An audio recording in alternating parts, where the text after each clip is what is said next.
Iya, terima kasih sahabat keluarga muslim, Anda masih bersama kami dalam program Bincang Sehat dengan tema kita hari ini mengenal gejala-gejala penyakit radang usus buntu. Ya, sahabat muslim, bagi Anda yang ingin bertanya, Anda bisa menghubungi kami di 0617944280 atau 282 dan bisa juga mengirim pertanyaan Anda ke SMS center kami di 081370031616.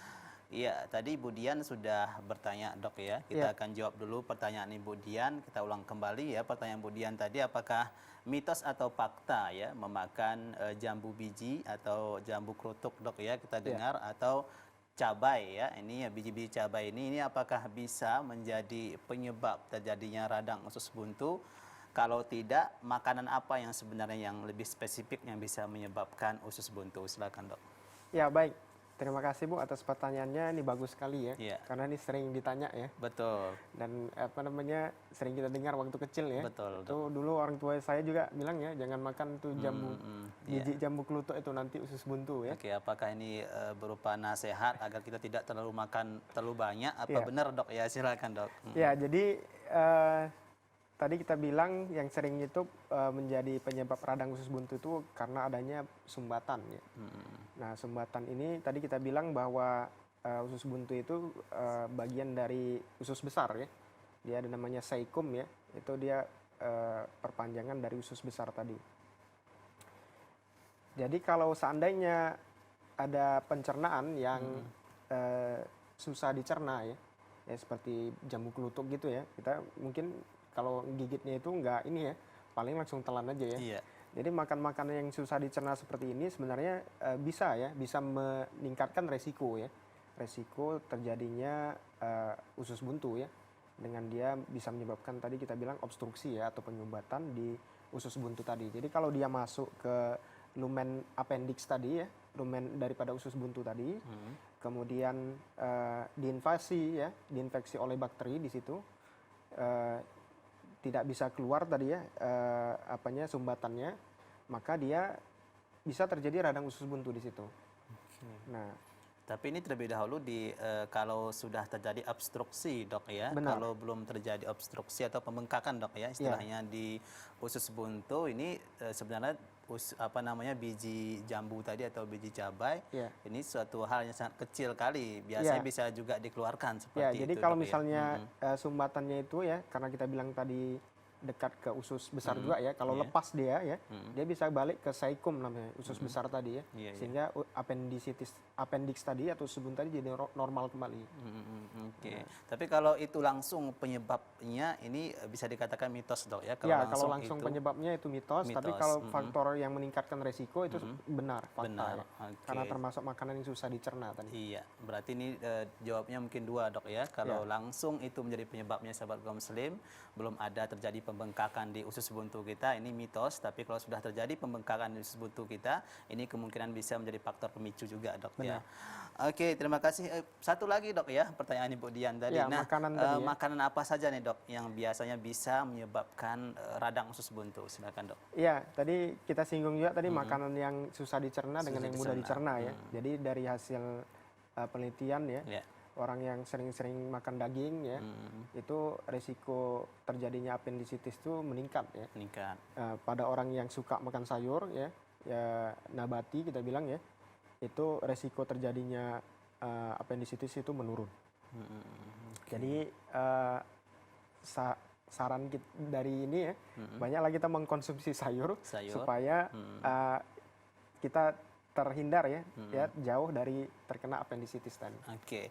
Nah, kemudian ya, Dok, sebenarnya penyebab utamanya terjadi usus buntu itu apa sih, Dok? Apakah benar ini kedengarannya bahkan sampai sekarang belum ada faktor atau penyebab yang jelas seperti itu. Nah, silakan, Dok. Ya, jadi usus buntu itu bisa terjadi secara non obstruktif ya, dengan tanpa sumbatan ataupun dengan sumbatan tadi kita bilang. Nah, yang tidak dengan sumbatan ya, itu dimulai dengan inflamasi atau infeksi pada mukosa usus buntu itu sendiri ya, melalui infeksi pada kelenjar lim. Jadi kita punya namanya kelenjar lim ya, untuk pertahanan tubuh kita. Kalau seandainya terjadi infeksi, itu bisa infeksinya ke usus buntu ya.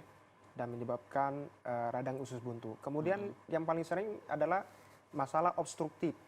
Obstruktif ini adalah penyumbatan ya. Penyumbatan tadi bisa tadi kita bilang ya karena makanan yang susah dicerna ya. Kemudian bisa juga karena cacing. Jadi kalau misalnya ada cacing di situ yang menyumbat ya, meradang, nah itu juga bisa menyebabkan obstruktif di usus buntu kita ya. Kemudian juga adanya tumor ya, bisa juga ya terjadi pada obstruktif tadi atau penyumbatan. Iya, jadi ini penyebab ya, beberapa penyebab yang menyebabkan terjadinya usus buntu, dok ya. Nah, tadi dokter juga menjelaskan salah satunya adalah ada tumor. Nah, ini biasanya pemicunya apa sih, dok? Mungkin kita perlu tahu agar ya berhati-hati gitu, dok.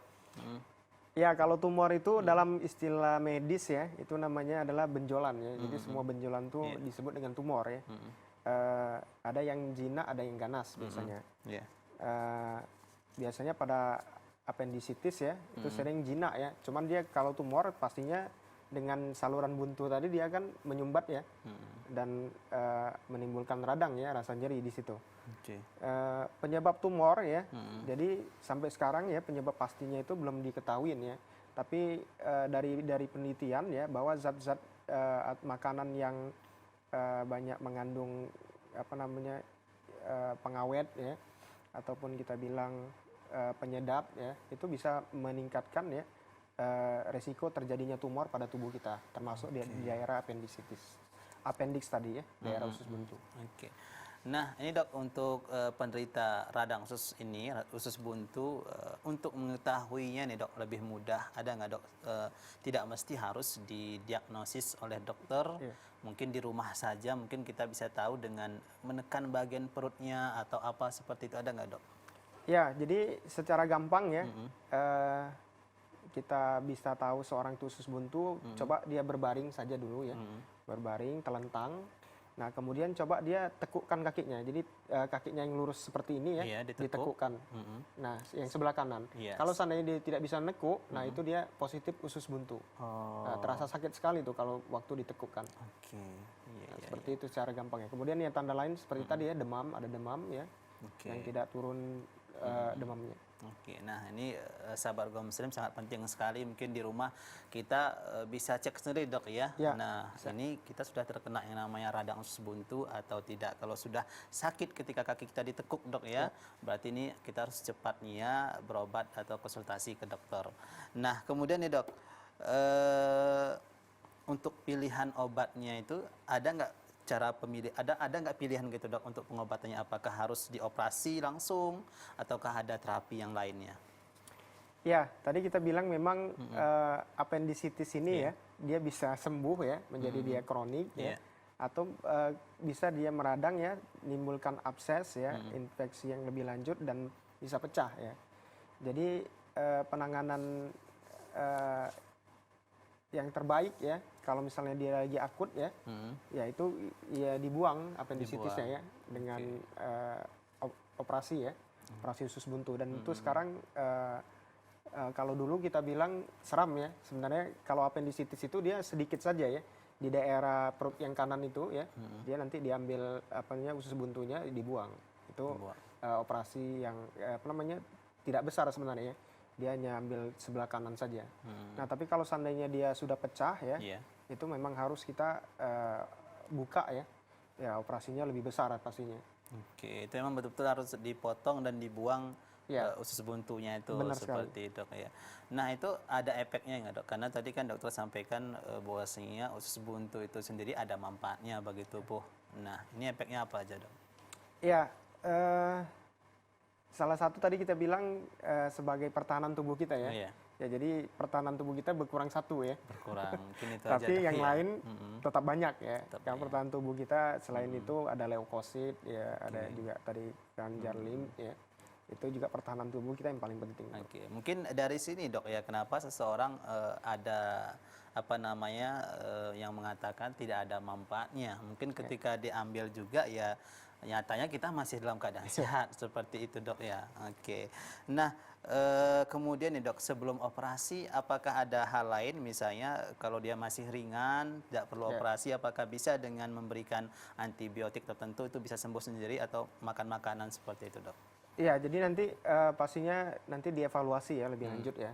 Cuman kalau misalnya dia keadaan akut ya, itu memang yang paling kita takutkan itu kalau dia pecah. Nah, jadi memang biasanya dioperasi ya. Kita tetap menganjurkan dioperasi untuk dibuang ya. Karena kalau dia pecah itu kerjaannya tambah lebih berat dia. Ya, bisa masuk ke peritoneum kita bilang tadi ya, yang disebut peritonitis. Makanya kalau memang terjadi akut ya, kita pasti anjurkan untuk operasi.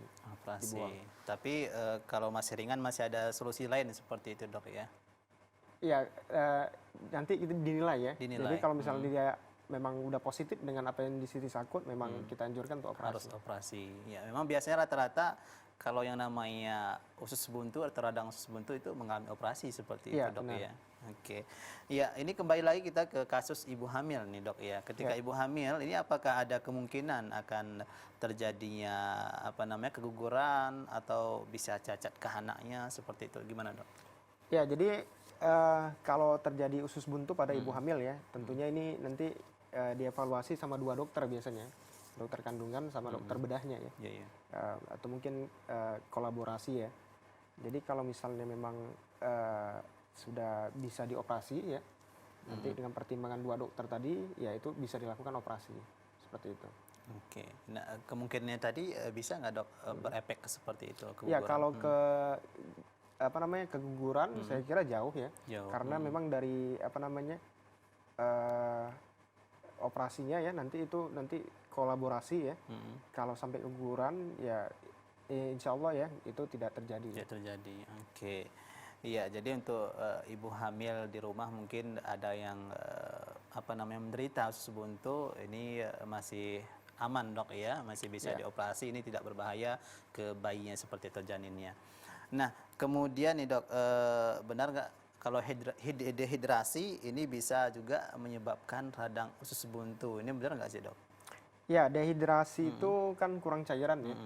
Jadi kurang cairan salah satu yang paling nyata ya, kalau kita kurang cairan, daya tahan tubuh kita juga berkurang ya. Jadi kalau misalnya ada apa namanya kuman ya, itu lebih cepat deh untuk menimbulkan infeksi ya.